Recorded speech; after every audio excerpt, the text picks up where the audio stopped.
Amén, que pueden poderle bendecir.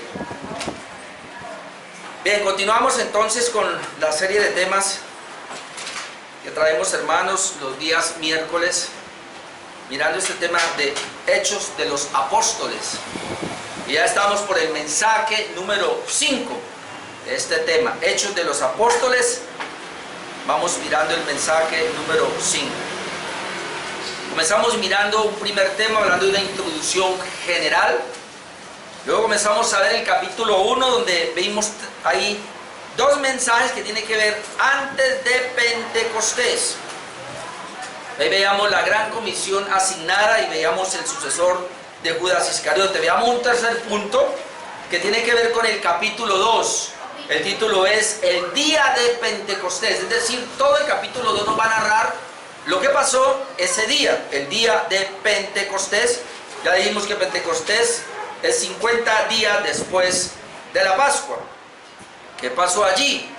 Dijimos que pasaron tres cosas. Veíamos 8 días. Lo primero, la llegada del Espíritu Santo.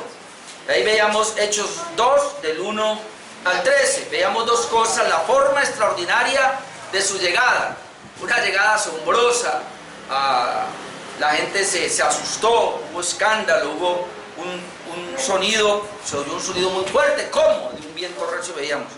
Luego veíamos las lenguas que le fueron dadas en su llegada, y esas lenguas eran idiomas.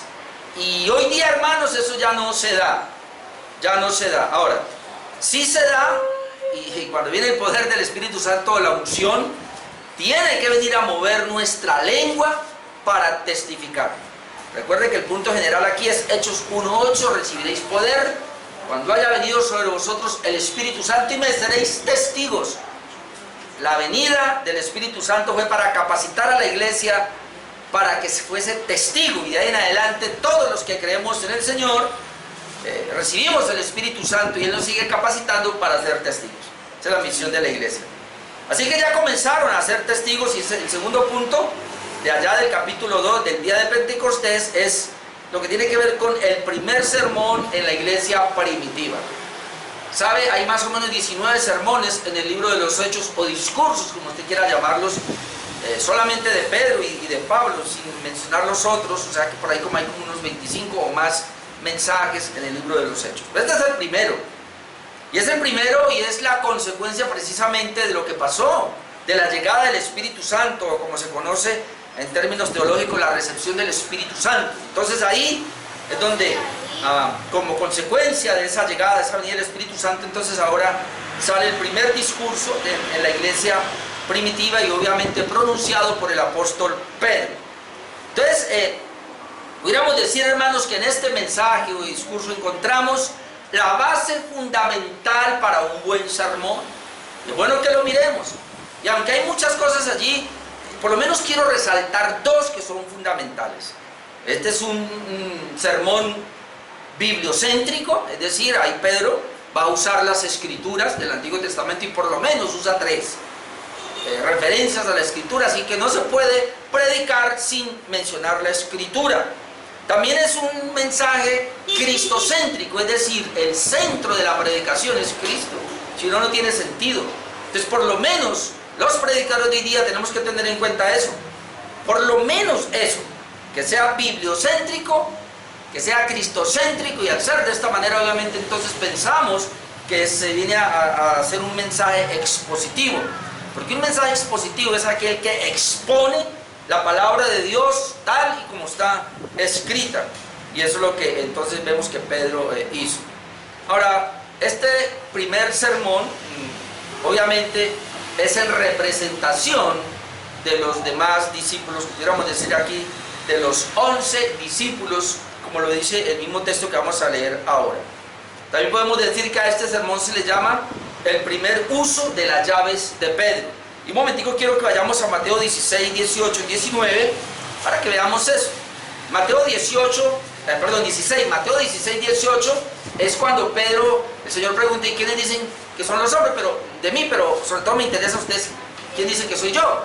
Pedro dijo: tú eres el Cristo, el Hijo del Dios viviente. Y dice: bueno, tú eres el Mesías, bienaventurado eres porque no te lo reveló carne ni sangre, sino mi Padre. Y entonces luego, en vista de eso, versículo 18 dice: y yo también te digo que tú eres Pedro, tú eres una roca, y sobre esta roca edificaré mi iglesia. Ahora la palabra tú eres Pedro, y sobre esta tú eres Petra, y sobre esta Petra edificaré mi iglesia. Es un juego de palabras, pero está diciendo: tú eres como una roca, Pedro, y sobre esta roca, es decir, la confesión que has hecho, edificaré mi iglesia.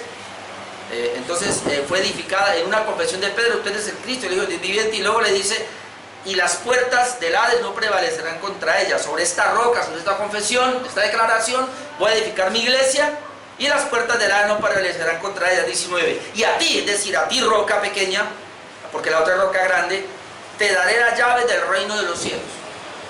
Y entonces aquí está la descripción para qué son las llaves. Todo lo que atares en la tierra será atado en los cielos, y todo lo que desatares en la tierra será desatado en los cielos. Entonces las llaves son para abrir y para cerrar.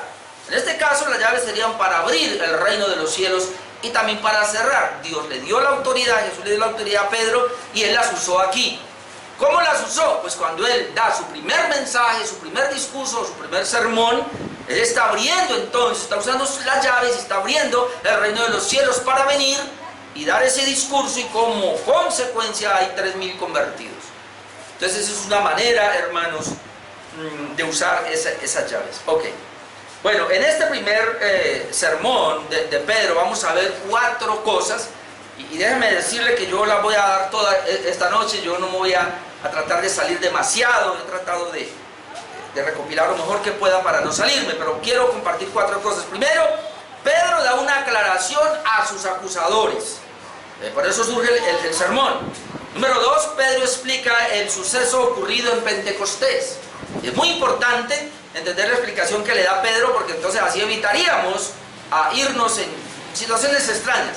3, Pedro los hace culpables a ellos de la crucifixión de Jesús, y tan culpables los hace que el punto 4 sería que Pedro les hace un llamado al arrepentimiento, porque ellos están ahora un poco temerosos y asustados de la misma acusación que Pedro les va a hacer. Entonces así vamos a trabajar, hermanos, y así vamos a mirar esta noche este primer sermón de la iglesia primitiva, que es el sermón predicado por Pedro. Bien, número 1, Pedro da una aclaración a sus acusadores. No he leído el texto, pero el texto es Hechos 2, 14 hasta el 41. Eso es lo que vamos a trabajar, así que hay mucho material, pero obviamente lo he puesto de una manera que lo vamos a poder hacer. Déjenme leerle desde el versículo 12. Estamos en Hechos 2, 12, desde el 12 y lo conecto para entender cómo él hace una aclaración a aquellos que le están acusando. Dice: y estaban todos atónitos y perplejos, diciéndose unos a otros. Ya habíamos dicho hace 8 días por qué. Por las lenguas. Cada uno le oye hablar en su propio idioma que nació. Entonces estaban perplejos y decía el uno al otro: ¿qué quiere decir esto? Están indagando, están preguntando. Mas otros, burlándose, decían: están llenos de mosto. Entonces ahí comienza Pedro a hacer una aclaración. Entonces Pedro, poniéndose en pie con los 11, y es interesante, hermanos, la escritura dice con los 11, ahí está Matías. Para aquellos que dicen que no, que fue un error, ahí está Matías.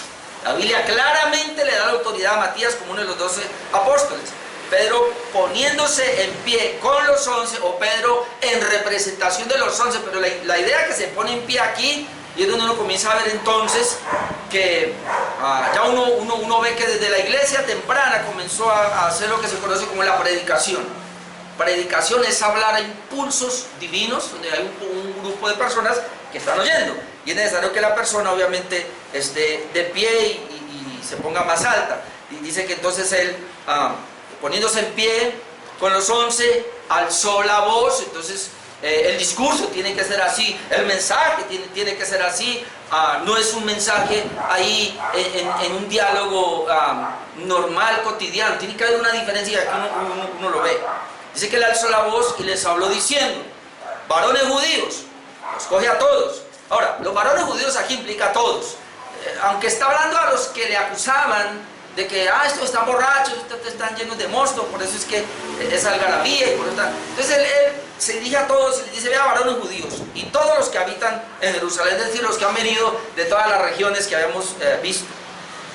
estos os sea notorio, y empieza la aclaración, pero entonces él quiere que estén muy atentos y oíd mis palabras. Eso de oír mis palabras es presten atención a lo que les voy a decir, a lo que les voy a aclarar, porque estos no están ebrios, no señor, o no están borrachos como vosotros suponéis. Es una suposición, es una percepción de ustedes hacia nosotros equivocada, hacia estos 20 que están hablando otros idiomas. Ustedes no lo entienden y entonces nos están acusando de que estamos borrachos. No señor, no están ebrios como ustedes suponen, puesto que es la hora tercera del día.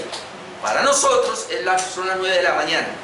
Es más, se cree que ni siquiera habían desayunado, porque ahí creo que fue el día Sabbat, el que él predica. Entonces ese día había un día de ayuno, entonces ellos apenas iban a almorzar, ese día no iban a desayunar. Así que ni siquiera habían desayunado, y él entonces les aclara eso.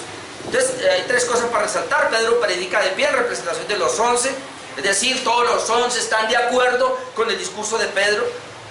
Hace un llamado a la atención que deben prestar sus palabras, es decir, todos deben estar muy atentos a lo que les voy a explicar, porque la explicación que les voy a dar es aclarando lo que ocurrió y no lo que ustedes creen que ocurrió. Ustedes creen que nos embriagamos, ustedes creen que nos emborrachamos, y por eso ustedes nos ven ahí, piensan que por eso estamos hablando otra lengua. No señor, así no es.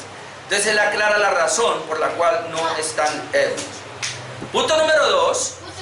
Y viene entonces lo que sería: Pedro explica el suceso ocurrido en Pentecostés, ese día. Y Pedro viene y lo explica, versículo 16 hasta el versículo 21. Y aquí vamos, hermanos, a concentrarnos un poco, prestar atención, porque Pedro aquí va a mencionar al profeta Joel en una profecía que todos conocían muy bien, pero que no la entendieron, y que tenían que ver precisamente con el cumplimiento del juicio del día de Jehová. Y precisamente esta mañana, en la lectura que tenemos todos los días en la Biblia, se leyó Joel. Así que usted lo tiene fresquito. Y es Joel capítulo 2. Pero vamos a mirar, voy a leer primero Hechos 2, 16 al 21, para ver cómo Pedro dice la misma profecía de Joel. Ahorita hacemos unas aclaraciones. Dice, verso 16, le dice: bueno, ustedes, estos no están borrachos como ustedes suponen, les voy a explicar qué es lo que pasa. Verso 16: mas esto es lo dicho por el profeta Joel. ¿Ve? Esto que está pasando aquí, esto que ustedes vieron, es lo dicho por el profeta Joel. Pero ojo lo que vamos a mirar, porque hermanos, parte de la profecía de Joel ya se había cumplido. Aquí se cumplió una sola parte y hay otra parte que no se ha cumplido. Así que hay que tener cuidado eso. Aunque él dice, mas esto es lo dicho por el profeta Joel, y vamos a leer al profeta Joel, no vamos a pensar que todo eso ocurre allí, porque ahí es donde viene el malentendimiento y mucha gente hace las cosas o interpreta mal la escritura. Entonces él dice 17, ¿qué es lo que dijo el profeta Joel? Y en los postreros días, y vamos a tener esa palabra postreros en la mente, y en los postreros días, dice Dios, esto fue lo que dijo el profeta Joel, ¿no? Derramaré de mi espíritu sobre toda carne, y vuestros hijos y vuestras hijas profetizarán, vuestros jóvenes verán visiones, vuestros ancianos soñarán sueños, y de cierto sobre mis siervos y sobre mis siervas en aquellos días, otra vez habla de aquellos días, derramaré de mi espíritu y profetizarán, y daré, note acá, y daré prodigios arriba en el cielo, y señales abajo en la tierra, sangre y fuego y vapor de humo. El sol se convertirá en tinieblas, la luna en sangre, antes que venga el día del Señor grande y manifiesto, y todo aquel que invocare el nombre del Señor será salvo. Pedro toma esa parte de la profecía de Joel, y déjenme ahora entonces, vamos a Joel capítulo 2, que yo quiero que miremos, pero no voy a leer todo el capítulo 2, pero sí algunos versículos, y luego me centro en la lectura específicamente en lo que Pedro está hablando de Joel. ¿Por qué vamos a hacer esto? Pues para poder entender la aclaración de qué fue lo que pasó con el día de Pentecostés, lo ocurrido allí. Entonces, Joel 2, 1 y 2, luego salto al versículo 19, dice así, Joel 2, tocad trompeta en Sión. y dad alarma en mi santo monte, tiemblen todos los moradores de la tierra. Ahora note acá, porque viene el día de Jehová, porque está cercano. Ahora yo quiero ir aclarando, el día de Jehová aquí es el día del juicio, está apuntando a la segunda venida de Cristo, y eso le está diciendo el profeta Joel al pueblo de Israel en ese día. ¿Qué va a ser ese día cercano? Va a ser día de tinieblas y de oscuridad, día de nube y de sombra. Ahora pasemos al verso 10. En el verso 10 leemos: delante de él temblará la tierra. Ahora, yo quiero que tengan pendiente eso, porque ahorita voy a hacer un énfasis. Delante de él temblará la tierra, es decir, el día de Jehová. Se estremecerán los cielos. Note acá, el sol y la luna se oscurecerán, y las estrellas retraerán su resplandor. Ahora versículo 12. Estamos en Joel 2, versículo 12. Por esto pues ahora, dice Jehová, convertíos a mí con todo vuestro corazón, con ayuno, lloro y lamento. Rasgad vuestro corazón y no vuestros vestidos, y convertíos a Jehová vuestro Dios, porque misericordioso es y clemente, tardo para la ira y grande misericordia, y que se duele del castigo. ¿Quién sabe si se volverá y se arrepentirá y dejará bendición tras de él? Esto es, ofrenda y libación para Jehová nuestro Dios. Ahora, note esto, hermanos, ¿qué es lo que está diciendo Joel? Dios le dice al pueblo a través del profeta de Joel: pilas que va a venir el grande día del Señor, y eso va a ser terrible, de oscuridad y todo eso le dice. Pero, antes de que venga ese día, yo voy a dar un tiempo de gracia. Eso es lo que está diciendo. Ahora, en ese tiempo de gracia que yo voy a dar, arrepiéntase, conviértase al Señor. Porque antes de que venga el día de Jehová, hay un tiempo de gracia y los está llamando al arrepentimiento. Ahora, versículo 25 de Joel 2, seguimos ahí. Y en ese tiempo de gracia, miren lo que dice, y parte de eso es que yo os restituiré los años que comió la oruga, el saltón, el revoltón y la langosta, mi gran ejército que envié contra vosotros. Comeréis hasta saciaros. ¿Y qué va a pasar? Y alabaréis el nombre de Jehová vuestro Dios, el cual hizo maravillas con vosotros, y nunca jamás será mi pueblo avergonzado.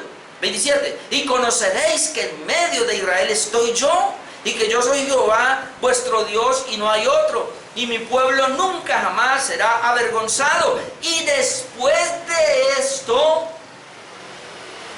después de ese tiempo de gracia que el Señor comenzó a dar, ahora yo quiero, no está ahí, pero yo quiero decirles algo. En ese tiempo de gracia que el Señor comenzó a dar, estaba la venida del Mesías. Los judíos lo entendían, no aquí en Joel, pero en otros pasajes entendemos, estaba la venida del Mesías. Y cuando ellos dicen aquí, y después de estos días, es decir, de ese tiempo de gracia y de la venida del Mesías, derramaré mi espíritu sobre toda carne. Entonces, esto es importante para que entendamos lo que está pasando. Y profetizarán vuestros hijos y vuestras hijas. Ahora, yo voy a aclarar de una vez, esta profecía y estos sueños y todas las visiones que van a tener, lo único que quiere decir es, habrá una palabra para testimonio. Es decir, todos ellos van a comenzar a testificar, y volvemos a lo mismo, Hechos 1:8. Recibiréis poder. Aquí el Espíritu Santo va a venir y los va a capacitar a todos. Y aquí, aunque diga sueños, visiones y todo eso, aunque diga niños y ancianos que van a profetizar y hablar, lo único que nos interesa aquí es que va a haber un mensaje de Dios, que es la predicación del Santo Evangelio, para que se conviertan y sean salvos. Eso es lo único que importa. Porque en Hebreos 1 ya entendemos, dice Dios habiendo hablado muchas veces, de muchas maneras, ahora mismo por los padres, los profetas, sueños, visiones y todo eso. En esos posteriores días nos ha hablado por el Hijo. Entonces hay que entender el contexto en el cual está. Bueno, sigo leyendo acá, dice, verso 29. Verso 28. Después de estos días derramaré mi espíritu sobre toda carne, profetizarán vuestros hijos y vuestras hijas, vuestros ancianos soñarán sueños, vuestros jóvenes verán visiones, y también sobre los siervos y sobre las siervas, es decir, sobre todo el mundo, derramaré mi espíritu en aquellos días. Eso fue lo que pasó en Hechos capítulo 2, está diciendo. Pero note acá, y daré prodigios en el cielo y en la tierra. Eso ya lo dijo también Pedro en Hechos 2. Sangre y fuego y columna de humo. Ahora yo comienzo a preguntar, ¿esto se vio en Hechos 2? Si esto no ocurrió en Hechos 2, aunque Pedro lo menciona y dice esto fue lo que pasó, y aunque Joel lo está mencionando, entonces quiere decir que hay una profecía, que aún un pedazo por lo menos de esta profecía que no se ha cumplido. O que se cumplió en parte en el tiempo cuando Jesús murió, que hubo tinieblas por 3 horas, dice, y hubo terremoto y tembló y oscureció, pero ahí no pasó todo. Sino que hay algo que va a pasar y ese precisamente está apuntando ahora al día del Señor, el juicio cuando venga ese gran día. Vuélvelo. Versículo 29. Y también sobre los siervos y sobre las siervas derramaré mi espíritu en aquellos días, y daré prodigios en el cielo y en la tierra, sangre y fuego, columna de humo. Yo no vi esto cuando leí Hechos 2.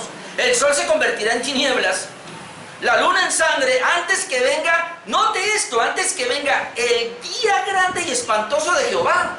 Así que aquí ya no está hablando de la venida del Espíritu Santo. Aquí está hablando de otro punto, y es lo que comenzó Joel 2 a decir: viene el día de Jehová grande y espantoso. Por eso la profecía hay que entenderla, hermanos, y no coger todo y decir que esto pasó. Mucha gente dice: no, en Hechos 2 se cumplió Joel, y ya, si se cumplió Joel, entonces falta cumplirse algo acá, porque esto no pasó. El sol se convertirá en tinieblas, la luna en sangre, antes que venga el día grande y espantoso de Jehová, y ahora sí, y todo aquel que invocar el nombre de Jehová será salvo. Porque en el monte de Sión y en Jerusalén habrá salvación, como ha dicho Jehová, y entre el remanente el cual le habrá llamado. Okay. Entonces, hermanos, yo aquí, tanto en la profecía de Joel como la mencionada por Pedro sobre Joel, encontramos 5 aspectos y los voy a mencionar. Yo no voy a ahondar en eso, permítanme, solamente se los menciono. Y son los siguientes. Primero, hay un tiempo de gracia antes de la llegada de aquel terrible día de juicio, que fue lo que ya dije. Eso lo vemos en Joel.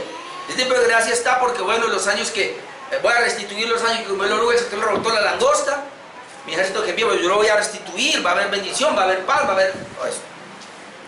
Ahora, cuando la gente en el Antiguo Testamento veía que el Señor iba a restaurar eso, ellos siempre pensaban que era con la venida del Mesías. Cuando el Mesías iba a venir, él iba a traer cierta restauración, ellos estaban esperando. Por eso ellos se confundieron y pensaron que el Mesías iba a ser un líder político. Número 2, en ese tiempo de gracia vendría el Mesías antes de la llegada del Espíritu. Ahora, ojo lo que le voy a decir, hermanos, y esto es bien impresionante. Cuando Pedro dice: esto que ustedes ven aquí, que acabó de pasar, que ustedes nos acusan que estamos borrachos, este es el cumplimiento de Joel. Inmediatamente todos los judíos, al ir a Joel, ellos tenían que pensar lo siguiente: a ver, un momentico, o sea que esto es lo que profetizó Joel de la venida del Espíritu Santo sobre toda carne. Si esto que pasó aquí es lo que profetizó Joel, la venida del Espíritu Santo, eso quiere decir que el Mesías ya vino. Porque el Mesías tenía que venir primero antes que viniera el Espíritu Santo. Así está en el Antiguo Pacto. Así que esto los tenía que poner a pensar a ellos. Y Pedro lo que está tratando de hacer con este discurso es ese. Es lo que quieren despertar en ellos. Ellos que habían crucificado a Jesús, ellos que eran incrédulos, que no habían creído, y quieren con esta llegada del Espíritu Santo y con el discurso hacerles entender que ellos habían rechazado al Mesías que ya había venido y que ellos todavía estaban esperando. Bueno, hoy día también los judíos esperan al Mesías, por lo tanto, para ellos ni siquiera el Espíritu Santo ha venido tampoco entonces. Es impresionante, pero lo que va a aclarar es eso. Espérense, si ya llegó el Espíritu Santo, esto indica que el Mesías ya vino y que ya cumplió todo y que ya se cumplió todo lo que él vino a hacer. Número 2, 3, el derramar de su Espíritu sobre toda carne marcaría el comienzo de los postreros tiempos, otra vez indicando que el Mesías ya había venido. Ahora, note que Joel dice en aquellos días, pero ¿cómo lo escribe Pedro? Y en los postreros días. Esta palabra postreros días también, hermanos, para los judíos tenía que marcar un punto, porque cuando ellos entendían los postreros días, y en la Biblia encontramos y en el Nuevo Testamento que esos postreros días lo que marcan es la primera venida de Cristo hasta la segunda venida. Es decir, tú y yo estamos en los postreros días. Es decir, Cristo es el que marca el inicio de los postreros días, de su primera venida, y en la segunda venida, ahí se cumple ese periodo de los postreros días. Así que cuando Pedro dice, esto lo he dicho por Joel, en los postreros días, ellos tenían que aterrarse y decir, a ver, o sea que, si ya vino. ¿Cómo así? Y eso es lo que Pedro va a explicar. Número 4, esto también implica que el juicio del gran día de Jehová, que vendría con la segunda venida de Cristo, y apunta otra vez, Cristo ya vino la primera vez, el juicio de Jehová es para el último tiempo, es decir, para la segunda venida de Cristo. Y número 5, sin embargo, antes del gran día del juicio hay un llamado al arrepentimiento para todo aquel que invoque el nombre del Señor buscando la salvación. Eso sería lo que podemos encontrar allí en esa parte. Entonces, ¿cuál es el énfasis aquí de Pedro que encontramos? El Mesías ya vino y ustedes lo rechazaron. Ese es el énfasis que encontramos. Encontramos, el derramar del Espíritu Santo es para que profeticen y sean testigos del Evangelio. Eso es. Y ellos no están borrachos, ellos están hablando en unas lenguas extrañas, extranjeras, pero lo que ellos están proclamando es la maravilla de Dios. Lo que ellos están hablando es el testimonio de Jesucristo. Y entonces, esos postreros días se inauguraron con la venida de Jesucristo y en el derramar del Espíritu Santo indica entonces que ya había venido. Ahora, ¿cómo llama eso? Los teólogos llaman, digamos aquí, una profecía en dos eventos, porque Joel profetizó prácticamente dos eventos. Se conoce como un escorzo profético. ¿Qué es un escorzo profético? Que un profeta recibe una visión o una revelación, una palabra de Dios hacia el futuro, y él puede decir todo lo que va a pasar, pero puede ser que una parte se cumpla acá y otra se cumpla allá. El escorzo profético siempre nos han enseñado como usted ha visto las montañas. Usted se para aquí y ve una montaña y ve otra montaña y dice, ¡ay, están cerquita! Pero vaya usted a la primera montaña y luego ve que y luego está la otra montaña. Eso se conoce como escorzo profético. Es decir, muchas profecías, en el caso de Joel, pues está anunciando la venida de Cristo, el derramar del Espíritu Santo, pero a la vez está hablando, otra montaña está hablando de la segunda venida de Cristo en el día del gran juicio. Y eso fue lo que pasó. Por eso no podemos tomar todo lo que está acá. Y si alguien quiere tomar Hechos 2 en esa parte, aplicando a Joel, pues, y que eso representa al Espíritu Santo, la venida, pues entonces ¿dónde está el fuego? ¿Dónde está la sangre y todo eso que no se vio? Es muy importante entender esa parte. Bueno, entonces, algo así como una profecía en Dios tiempo pudiéramos decir, y en este caso, primera venida de Cristo y segunda venida de Cristo. Entonces, la profecía de Joel también es para el día del Señor, y yo quiero enfatizar eso, porque ya lo habíamos visto que la profecía de Joel obviamente tiene que ver con la venida del Espíritu Santo, pero ahora voy a enfatizar que tiene que ver con la venida del Señor. Y permítanme hacer otra vez la lectura, y voy a traer un texto de Jesús y otro texto de Apocalipsis para verlo, y vamos a tratar de hacer la similitud. Yo quiero que se concentre mucho en la lectura para que veamos la similitud que hay. Hechos 2, 16 al 21, lo voy a volver a leer. Mas esto es lo dicho por el profeta Joel, y en los postreros días, ya les dije que vamos a ver cuáles son los postreros días, porque tanto Jesús como Juan dicen lo mismo después. Dice Dios, derramaré de mi espíritu sobre toda carne, vuestros hijos, vuestras hijas profetizarán, vuestros jóvenes verán visiones, vuestros ancianos soñarán sueños, y de cierto sobre mis siervos y sobre mis siervas en aquellos días derramaré mi espíritu y profetizarán. Note la palabra profetizarán aquí como hablar o ser testigos de Jesús. Profetizar es hablar la palabra de Dios. A eso que se refiere. Y entonces 19. Esto es lo que viene para el día del juicio. Y daré prodigios arriba en el cielo y señales abajo en la tierra. Tengan en cuenta eso, hermanos. Sangre y fuego y vapor de humo. El sol se convertirá en tinieblas y la luna en sangre antes que venga el día del Señor grande y temible. Y todo aquel que invocar el nombre del Señor será salvo. Ahora vamos a pasar a Mateo 24:3 y luego salto al 29:30. Mateo 24:3 dice: y estando él sentado en el monte de los olivos, los discípulos se le acercaron aparte diciéndoles: dinos, ¿cuándo serán estas cosas? ¿Y qué señal habla de tu venida y del fin del mundo? ¿Cuántas preguntas hay ahí? Hay dos. ¿Cuándo serán estas cosas? ¿De cuáles cosas? Él está diciendo entonces que el templo será destruido, no quedará piedra sobre piedra. ¿Y cuándo serán estas cosas? Y la otra es: ¿y qué señal habrá de tu venida y del fin del siglo? Esa es la otra, porque la venida del Señor se une con el fin del siglo. Entonces ahora el Señor, Él contesta las dos preguntas. Y ahí es donde tenemos que leer Mateo 24 y tener mucho cuidado, porque gran parte de Mateo 24 ya se cumplió, que es cuando dice aquí, ¿y cuándo serán estas cosas? Con la destrucción de Jerusalén en el año 70 se cumplieron grandes cosas ahí, que las mujeres tenían que encintas, tuvieran que al huir y que no hubieran día de reposo. Bueno, ahí está hablando de esa desolación, y todo eso está hablando de ese tiempo. Pero hay otro tiempo también, y que es el día del juicio. Ya está en Mateo 24:29, que quiero que lo leamos, y el 30. Mateo 24:29. Y ahí va a contestar, ¿y qué señal habrá de tu venida y del fin del siglo? E inmediatamente después de la tribulación de aquellos días, el sol se oscurecerá, y la luna no dará su resplandor, y las estrellas caerán del cielo, y las potencias de los cielos serán conmovidas. Mire eso no ha pasado, ¿o sí? Entonces aparecerá la señal, note, inmediatamente aparecerá la señal del Hijo del Hombre en el cielo, y entonces lamentarán todas las tribus de la tierra, y verán al Hijo del Hombre viniendo sobre las nubes del cielo con poder y gran gloria.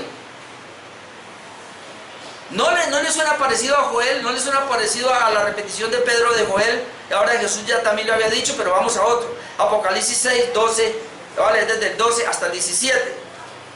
Y en esa parte él está hablando del gran día, del día del juicio.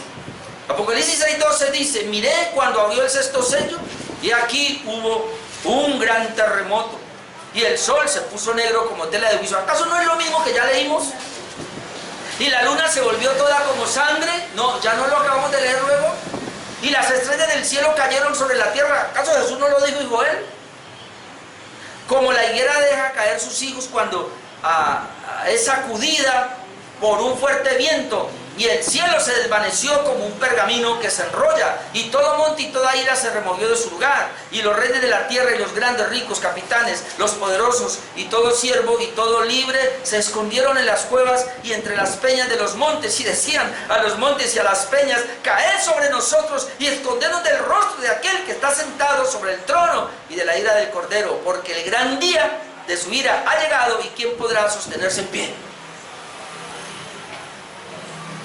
Así que, hermanos, lo que podemos ver acá y lo que Pedro está diciendo es sencillamente: la venida del Espíritu Santo es la evidencia de que estamos en los días postreros. Estamos en la primera venida de Jesucristo, que vino a salvarnos, y en la segunda venida de Cristo, que va a venir en el tiempo del gran juicio. Y al estar en el tiempo de los postreros tiempos, que es la venida del Espíritu Santo sobre toda carne, estamos en un tiempo de gracia para que la gente se arrepienta, para que el Evangelio sea predicado y la gente se arrepienta. Hermanos, estamos en ese tiempo. Estamos en los postreros días. Estamos ahora mismo, la iglesia está ahora mismo en los postreros tiempos. Estamos en medio de las dos segundas venidas. Y el derramamiento del Espíritu Santo, de hecho, se dio precisamente para quedar aquí y capacitar a la iglesia, no a un pastor, no a los líderes, sino a la iglesia, a todo creyente, capacitarlos para que sea testigo. La única misión de la iglesia es ser testigos. Si podemos, ayudamos a los demás, pero la misión es ser testigos, hablarle a la gente para que ellos sean salvos. Y todo aquel que en ese tiempo invocar el nombre del Señor será salvo. ¿Por qué? Porque viene el día del gran juicio. Así que eso lo profetizó Joel. Eso fue lo que se cumplió, y eso es lo que él estaba hablando. Entonces la idea era que al entender la profecía de Joel, invocaran el nombre del Señor o el nombre del Mesías para poder ser salvos. En otras palabras, lo que les está diciendo a estos judíos: ustedes están en la inmunda, y ahora se los va a decir porque ustedes rechazaron al Mesías. Entonces por eso Joel 2:32 dice: ¿y qué va a pasar? Y todo aquel que invocare el nombre de Jehová será salvo. Note cómo lo dice Joel: y todo aquel en ese tiempo de gracia que invocare, y ese tiempo de gracia está respaldado por el Espíritu Santo, todo aquel que invocare el nombre de Jehová será salvo. Hechos 2:21, ¿cómo lo toma Pedro? Y todo aquel que invocare el nombre del Señor será salvo. Ay, hermano, yo creo que los judíos aquí, si no mataron a Pedro, se tienen que arrepentir. Porque lo que Pedro está diciendo es: Joel está diciendo que todo el que invoque el nombre de Jehová, el único Dios verdadero, será salvo. Y ahora dice: y todo aquel que invocare el nombre del Señor, ahora está poniendo al Mesías, a Cristo, y lo está haciendo igual a Dios. Note, lo está haciendo igual a Dios. Y a ellos tenían que entrar a mirar. O sea que el Mesías ya vino. Ellos tuvieron, y eso es importante que lo tengamos en cuenta, porque usted ahora va a entender por qué ellos, en un desespero, gritan: ¿qué haremos? ¿Qué vamos a hacer? Porque es que Pedro los está acusando. Esto fue parecido a lo que dijo Pablo en Romanos 10, 8 al 13, lo leo rápido, dice, más ¿qué dices? Cerca de ti está la palabra en tu boca y en tu corazón. Esta es la palabra de fe que predicamos o que profetizamos. ¿Qué? Que si confesares con tu boca que Jesús es el Señor y creyeres en tu corazón que Dios le levantó de los muertos, serás salvo. Hay que creer y confesar. Porque con el corazón se cree para justicia, pero con la boca se confiesa para salvación. Pues la Escritura dice, todo aquel que en él creyere no será avergonzado, porque no hay diferencia entre judío y griego, cuando viene el Espíritu Santo igual. Pues él mismo, que es Señor de todos, es rico para con todos los que le invocan, porque todo aquel que invocar el nombre del Señor será salvo. Y ahí Pablo está hablando de Jesucristo. Es decir, Jesucristo es Dios. Es el mismo Jehová que planteó en el antiguo pacto por él. Número 3, ahora Pedro los hace culpables de la crucifixión de Jesús. Ahí sería versículos 22, Hechos 2, versículo 22 hasta el 36. Ahí déjeme, yo voy verso a verso, rapidito. Punto 3, Pedro los hace culpables de la crucifixión de Jesús. En el versículo 22 vemos que los hace conscientes de la realidad de Jesús entre ellos. Dice el verso 22, varones israelitas, después de que les dice que todo el que invoca el nombre del Señor está salvo, dice, bueno, varones israelitas, ahora es como ustedes, oíd estas palabras. Jesús Nazareno, varón aprobado por Dios entre vosotros con las maravillas, prodigios y señales que Dios hizo entre vosotros por medio de él, como vosotros mismos sabéis. Ahora note cómo comienza. Oíd estas palabras. Jesús Nazareno. Ahora, ¿por qué usa ese nombre? Usted sabe que parte de por lo cual crucificaron a Jesús, muchas razones, pero una de ellas, ¿se acuerda cuando, no recuerdo quién es el que vino donde Jesús y alguien dice, pero, y de dónde? Dice, no, él es de, a mí creo que era Natanael, de Galilea, y de Galilea puede salir algo bueno, es decir, de Nazaret puede salir algo bueno. A los galileos habíamos dicho que los tenían como clase baja, estos nazarenos, y cuando él dice Jesús Nazaret, lo que está diciendo y les está rastrillando el nazareno, porque les está diciendo lo que ustedes desecharon, porque no servía, porque no les importaba, porque lo menospreciaron. Ese es Jesús Nazareno. Fue un varón aprobado por Dios entre vosotros. ¿Cómo? Con las maravillas, prodigios y señales que Dios hizo entre vosotros por medio de él. Es decir, Dios aprobó al que ustedes rechazaron, a ese Dios lo aprobó con todas las maravillas en la ley por Dios que él hizo aquí en la tierra. Y luego dice, como vosotros mismos sabéis, es decir, ustedes no desconocen eso. Ustedes saben lo que hizo Jesús en ese ministerio de 3 años y medio, porque ellos lo vieron. ¿Cuántos de ellos, hermanos, no participaron de la multiplicación del pan? ¿Cuántos de ellos no comieron de esa multiplicación de los peces? ¿Cuántos de ellos no fueron partícipes de muchos milagros? Ellos vieron todo esto y les está diciendo, ese Jesús fue aprobado por Dios. Versículo 23, ahora los acusa de la muerte de Jesús, aunque era plan de Dios. Versículo 23, a este, es decir, a ese Jesús Nazareno que ustedes rechazaron, entregado por el determinado consejo y anticipado conocimiento de Dios, prendisteis y matasteis por manos de inicuos crucificándole. Ese Jesús. Pero entonces él dice, claro, fue entregado, yo no me voy a quedar acá, pero ya hemos hablado mucho de esto, pero fue entregado por el determinado consejo y anticipado conocimiento de Dios. Esto nos habla de ese plan eterno que Dios tenía, que se conoce como el consejo eterno de redención. Dios planeó todo, Dios decretó todo allá. Es decir, Jesús, todo lo que vino a hacer Jesús estaba planeado, estaba decretado, aún la muerte. Pero no importa, así haya sido determinado por Dios, ustedes lo prendieron, ustedes lo mataron por manos de inicuos, crucificaron, es decir, dándole la peor de las muertes. Y es así, ellos fueron responsables de la muerte de Jesús y Pedro se les está diciendo, ustedes lo mataron, ustedes lo crucificaron. Versículo 24 les habla de la resurrección de Jesús, confirmando otra vez su divinidad. Aunque lo mataron por medio de inicuos, dice, al cual Dios, es decir, así que ustedes mataron, al cual Dios levantó, suelto los doteles de la muerte, por cuanto era imposible que fuese retenido por ella. Es decir, aunque ustedes lo mataron, el Señor lo levantó, lo resucitó, porque era imposible que la muerte lo retuviera. ¿Y por qué? Porque Él es Dios. ¿Ve? Nadie puede levantarse de la muerte. El que murió, murió. Pero ¿por qué si Jesús murió ahora es levantado de la muerte? Porque Él es Dios y el Padre lo levantó. Versículos 25 al 28 ahora les habla de la resurrección de Cristo, que había sido profetizada por David, y ahí usa otro pasaje. Versículo 25, estamos en Hechos 2, ¿no? Versículo 25. Está hablando, entonces, Dios lo levantó de entre los muertos. Era imposible que fuese retenido por la muerte. Verso 25, porque David dice de él, ¿de quién es? De Cristo. Hay un salmo mesiánico que hablaba de Cristo. ¿Qué dice David de Cristo? David dice de Cristo: veía al Señor siempre delante de mí, porque está a mi diestra. Este es aquí nos referimos al Salmo. Él está hablando acá, perdón, está hablando y luego vamos al Salmo 16. Porque David dice de él: veía al Señor siempre delante de mí, porque está a mi diestra, no será conmovido. Por lo cual mi corazón se alegró y se gozó mi lengua, y aún mi carne descansará en esperanza, porque no dejará mi alma en el Hades, ni permitirá que tu santo vea corrupción.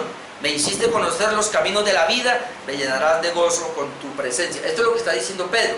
Ahora, ¿de dónde lo tomó Pedro? Lo tomó del Salmo 16, 8 al 11. Ahora voy a leerlo.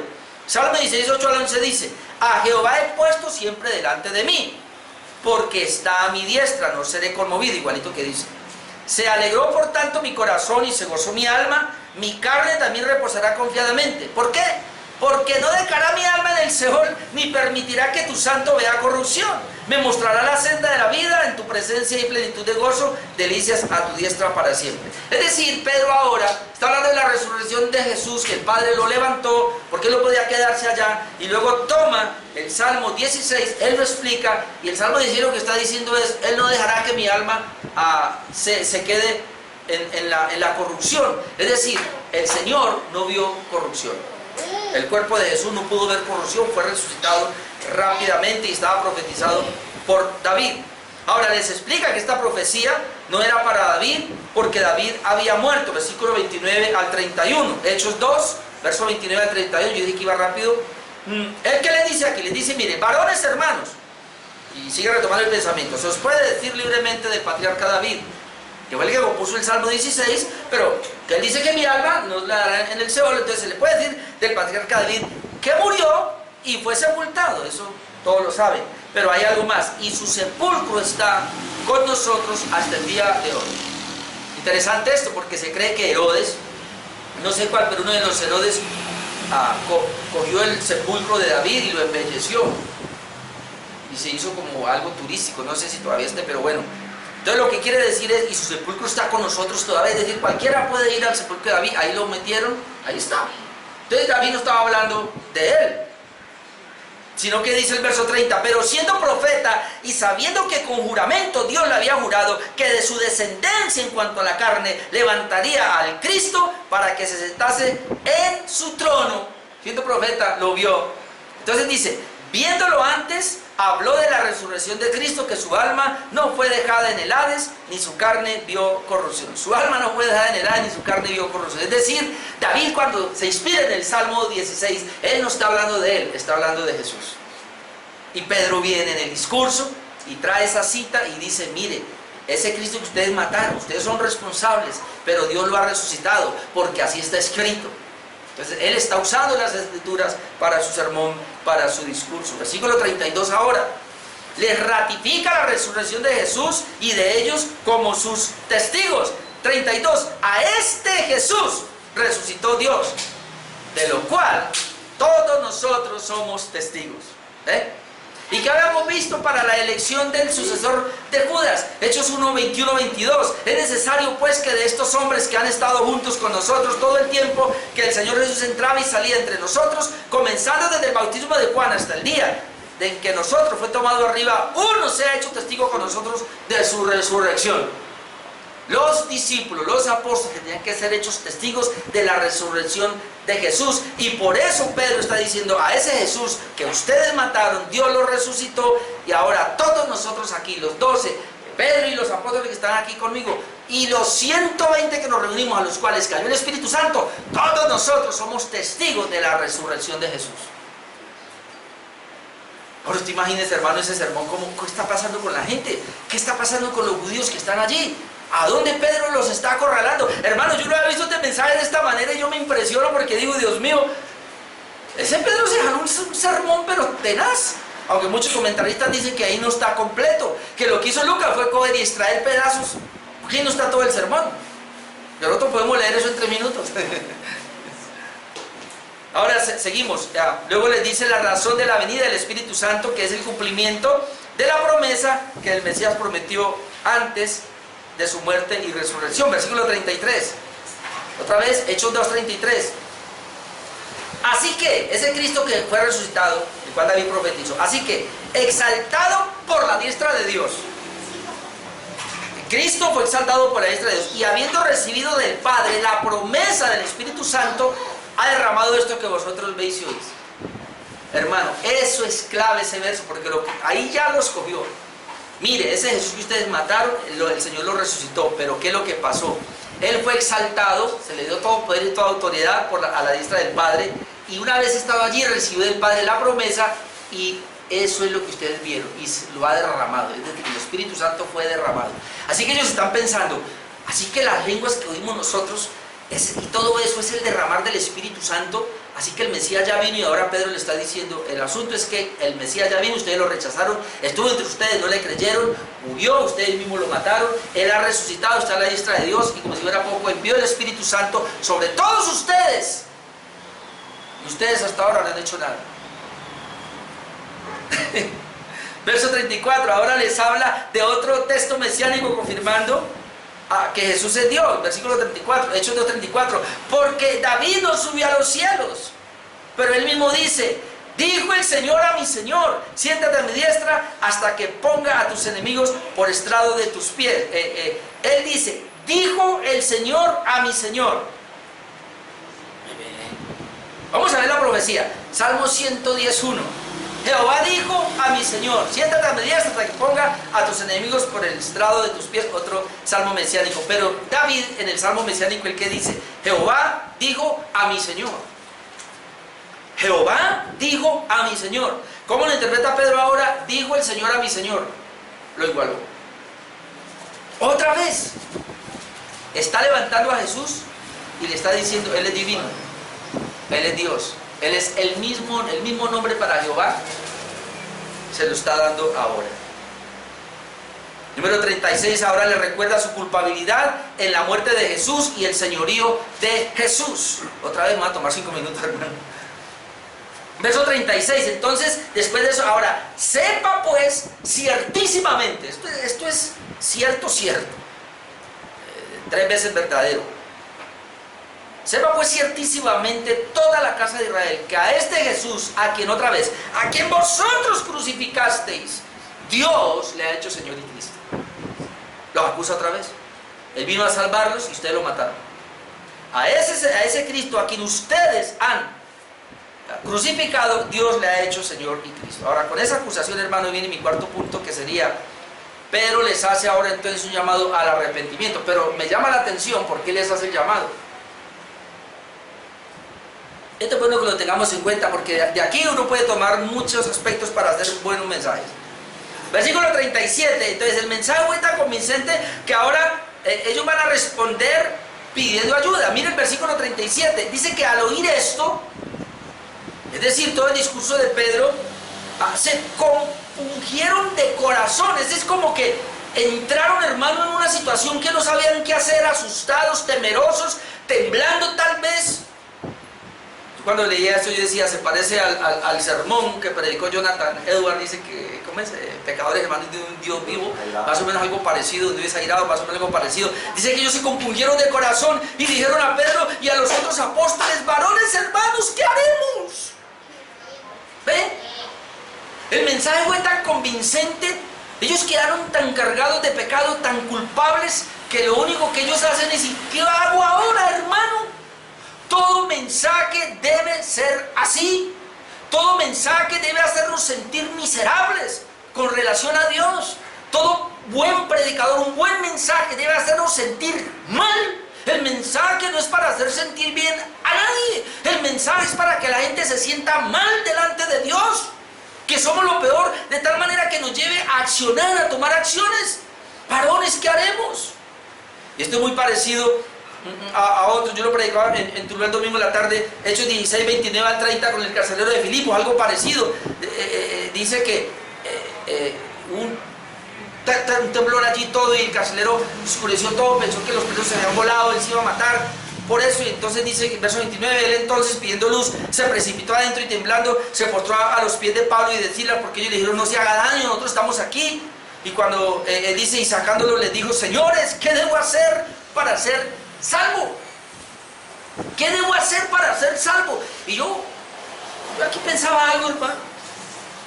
No es tanto lo que yo debo insistir a la gente: por favor arrepiéntase o crea.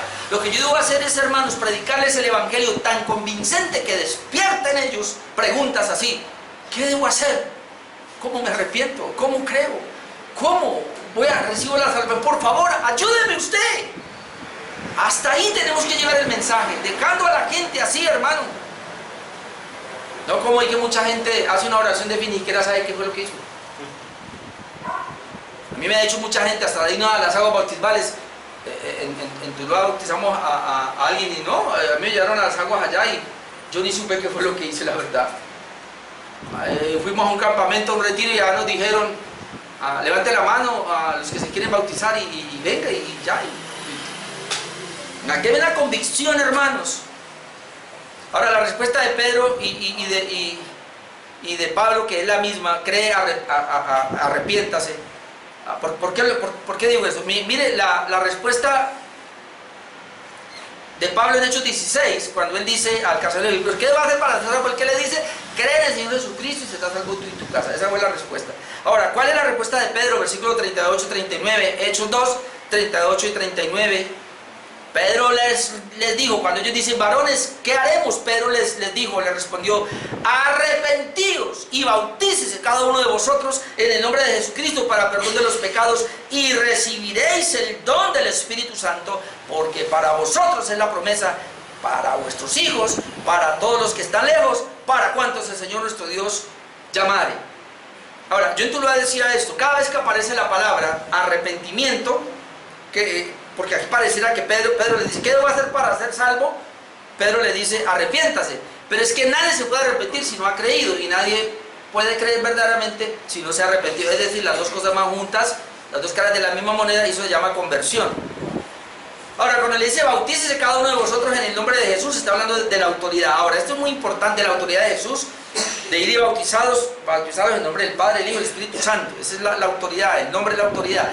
Pero aquí hay una confusión, porque algunos creen que el bautismo es necesario para la salvación. No. Lo que pasa es que en ese tiempo, hermanos, creer en Jesús, arrepentirse y bautizarse eran sinónimos. Es decir, cuando una persona creía verdaderamente en el Señor, se había arrepentido verdaderamente del Señor, ella se bautizaba inmediatamente, y ese bautismo era sinónimo de haber creído. Es decir, usted ha creído en el Señor, sí, venga, lo bautizamos de una vez. Entonces hay que entender, y es el comienzo de la iglesia. Ya después las cosas cambiaron. Entonces, pero no es que está diciendo que el bautismo es necesario para la salvación, porque en el contexto de la Biblia y en una buena soteriología entendemos que eso no es así. Una buena doctrina de la salvación, entendemos que esto no es así. Que el bautismo viene como un testimonio público de una persona que ha sido realmente regenerada, que ha sido salva. Ya una vez usted es convertido, se ha arrepentido, ha creído verdaderamente en el Evangelio, usted se ha bautizado, entonces dice: en el nombre de Jesús van a recibir el don del Espíritu Santo. Es decir, esto mismo que ustedes han recibido, ahora ustedes también lo van a recibir. Cuando crean, lo recibirán. Porque para ustedes es esa promesa, es decir, esto que cayó es para ustedes también. Pero ahora usted va a notar que Pedro ni siquiera lo llama, le impone manos, se dice: vamos a hacer algo diferente para que reciba el Espíritu Santo. No, sencillamente crea, arrepiéntase, se bautice, y el Espíritu Santo viene sobre ustedes, porque eso de ahora en adelante era inmediato. A partir de ahí, hermanos, porque la venida del Espíritu Santo fue una sola vez, como lo dije hace 8 días, de ahora en adelante todo el que creía ya recibía el Espíritu Santo. Porque para vosotros es la promesa, y para todos los hijos, para todos los que están lejos. Y aquí hay algo importante: para cuantos el Señor nuestro Dios llamare. Y habla de elección. ¿Quiénes van a recibir todo esto? Los que el Señor llama. ¿Quiénes son los que verdaderamente van a creer y se van a arrepentir? Los que el Señor llama. Versículo 40. El mensaje de ellos era el mismo: cree y arrepiéntase para ser salvos. Dice el verso 40, Hechos 2:40, y con otras muchas palabras testificaba y les exhortaba diciendo: sed salvos de esta perversa generación. Ahora, el mensaje trajo una conversión de 3,000 personas. Cuando yo, y no sé, ojalá que usted haya ido conmigo, cuando uno mira todo este mensaje de Pedro, hermanos, yo creo que hasta el perro se convirtió ese día. Pues, es que la acusación que les hace y la manera como maneja el tema, Dios mío, por eso de una conversión de 3,000 personas, los cuales fueron bautizados y se añadieron a la iglesia, y eso lo vamos a ver dentro de 8 días, porque ese es el conducto regular, versículo 41. Así que los que recibieron su palabra fueron bautizados y se añadieron aquel día como 3,000 personas. Eso lo miraremos dentro de 8 días. Pero eso es lo normal. Cuando una persona cree verdaderamente en el Señor, lo próximo que hará es que se bautizará, y lo próximo que hará es que buscará una iglesia local para congregarse, porque vuelvo y lo repito, no hay creyente verdadero sin una iglesia local. El creyente verdadero necesita una iglesia local, no importa si es pequeña o grande, no importa, necesita una iglesia local, necesita el calor de los hermanos. Si una persona no se quiere congregar y desprecia a la iglesia, dudamos de que sea un creyente. Los creyentes verdaderos tienen una iglesia local y están sometidos también a una autoridad pastoral. Y si no, hermanos, dudamos de su conversión. Así que eso es lo que yo hablé en el día de hoy, el primer sermón en la iglesia primitiva. Pedro da una aclaración a sus acusadores, Pedro explica el suceso ocurrido en Pentecostés, Pedro los hace culpables de la crucifixión de Jesús, y esto llevó entonces a un llamado al arrepentimiento, y hubo 3,000 convertidos. Qué discurso, y gracias a Dios que lo pude sacar en un solo mensaje. Oremos.